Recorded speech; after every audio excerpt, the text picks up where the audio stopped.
You know, Ophelia, I really like what you're saying, because what I've observed in the last couple of years, what's been brought to my attention, is that there's so many women in our country that are out on this journey, if we can call it that for lack of better words, who are just following something, an inner guidance, whether it's an external guidance or whether it's their own self, but something that's not outside, taught by society, something they're feeling inside. And as they go outward, they go from place to place. They don't fit into that place they're at. They don't do the things that everybody else is doing in that place. They're there for a period of time. Then they feel pulled, like you feel pulled, to go to another spot, and so then they move around. And I think there's a phenomena going on in our country right now where this is taking place with a lot of women. And you've helped to give a voice to that, to a talk of your own experience. And I know people who will be watching this will be able to relate to what you're saying and will start to feel more courageous, that they can step outside the box, if you will, and move in that direction. I think the point that you were just making, which led me to this, is what I've observed with these women that go around, that are just pulled here and then pulled there, and live the way they live, and yet feel called to heed what they're experiencing and to go forward with that, is that every place they go to, they touch people's lives. And we don't have any tradition within our society that allows women to do that. At the most, you'll see maybe men in a religious setting that will go about and do that. But you don't see women in our society today who are not affiliated with a tradition, but just hear an inner calling and start to respond to it, and, like you, pack up all their belongings or sell all their belongings and live with a car, and sometimes in the car, and sometimes wherever they go. You're very courageous, you're very brave. I think you're ahead of maybe about 2 to 5 years of a phenomena that's starting to grow in our country. And I really thank you for giving a voice to what you're saying. If you wouldn't mind talking for a little bit, because I'm sure you've met other women like yourself in this journey, of what are they faced with? Do they have the bravery you have? Do they kind of fall away from it? Are they more courageous? What are you observing out there right now that's going on in our country? And perhaps the rest of the world. I don't have the take on that.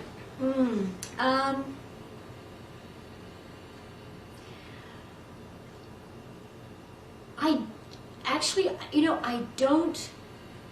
I don't come across, as far as a relationship with a lot of the women. I hear of them, and I meet them, yet we don't end up forming a solid relationship to sort of hang out together. They're very independent. Very independent.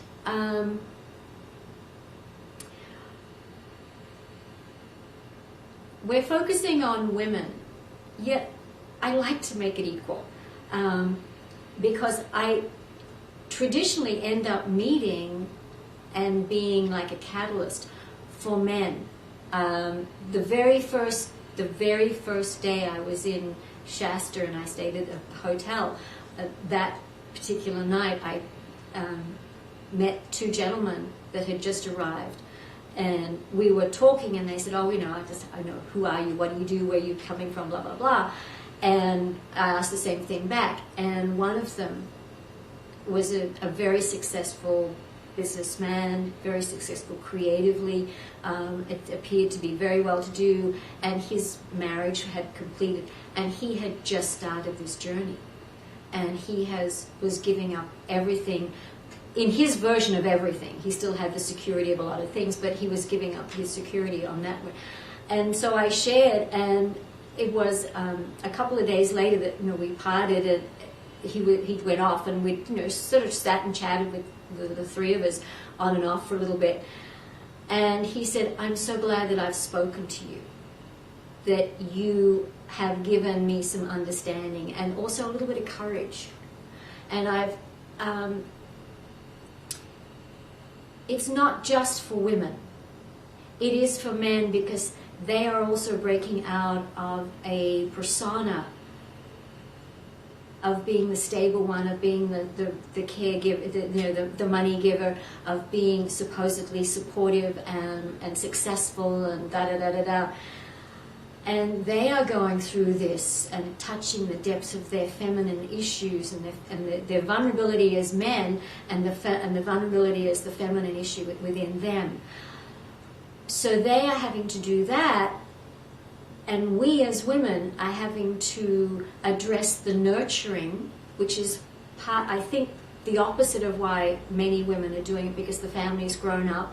The kids are out of the way. The marriages are either completed through passing or through divorce, and there's a time frame that we are needing to nurture ourselves, nurture the woman, the mother, the young maiden, the little girl, and we have to learn how to do that for ourselves, within ourselves, as we have done for others. And by the journey, we learn, or I learn, what I need and how I can handle, and what I'm learning and able to sustain. And some things I do better than others. Yet I'm also learning the masculine side of me that needs to be courageous, that needs to be, per se, the warrior, in as much as being secure and standing up for something that I believe in, being protective of me, and also being protective of somebody else if that arises, and that has arisen many a time. And so I'm finding that it's not the women. As women, we have to learn the balance of who we are, both sides, and honor the masculine part of us, which is really difficult when women have gone through some very hard relationships, if they have, I'm going to say, allowed themselves to be victim. It's not a judgment. It is what we have allowed ourselves to perceive we are. Yet I've felt the same way. I've gone there, and it's like, yeah, I hate him, blah, blah, blah, blah. And I've fallen into that abusive place that I was the one who was the victim, when in all truth, that was not the case. I watched it unfold. I allowed it to continue. I didn't have the courage. I didn't have the knowing. I didn't have the intuitiveness. I didn't have, per se, the finances. I didn't have anything I could think of to make a change. I didn't have those things. So it's very easy for me to turn around and blame the other person when they are actually playing the role in the opposite, in the same way, and they're allowing the same thing to happen as being the persecutor, or even being the victim. I mean, we are victim and persecutor for ourselves. There's no argument. There's no argument that's a one-sided argument that the other person hasn't somehow triggered, pushed the button, even in silence. I mean, silence is a horrible trigger for some people. So we as women really have to be truthful with ourselves about who we are, what our anger is, what our issues are, where we've been hurt. And we take it back to our parents, obviously, because that's a place that we need to go back to, because that's where we can identify with how our relationship was with Dad and with Mom. For me, I find going in from very early on, I would start learning the astrology, and I would start, whether it be Vedic, whether it be Western astrology, you learn and this is all about learning who I am, but learning, in order to know who I am, I have to know who somebody else is in my relationship to that other person, and why either they push my button or they don't, or they embrace me. And it's very interesting. We have siblings, and you might have a sibling that is like this, and you have another sibling that you are absolutely adore. Why? They're in the same family, same parents, same environment. Why is that so?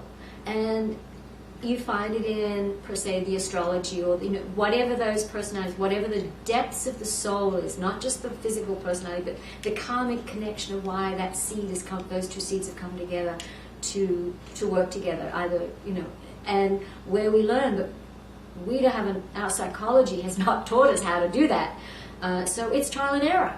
And a lot of the time in our relationships, we choose the ones that are really challenging, because that's how we learn certain things. Yet it's really hard to find the ones that give us the gift. And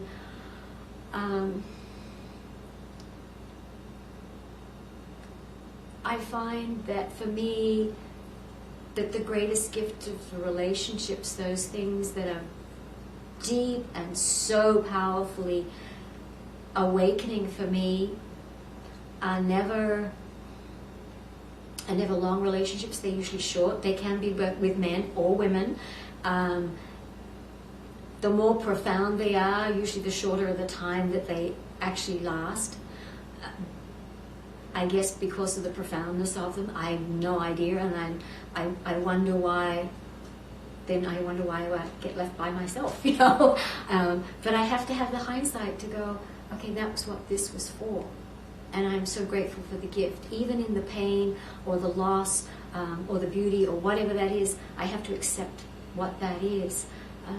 I do hope that I have a partner relationship again that can meet me where I am now.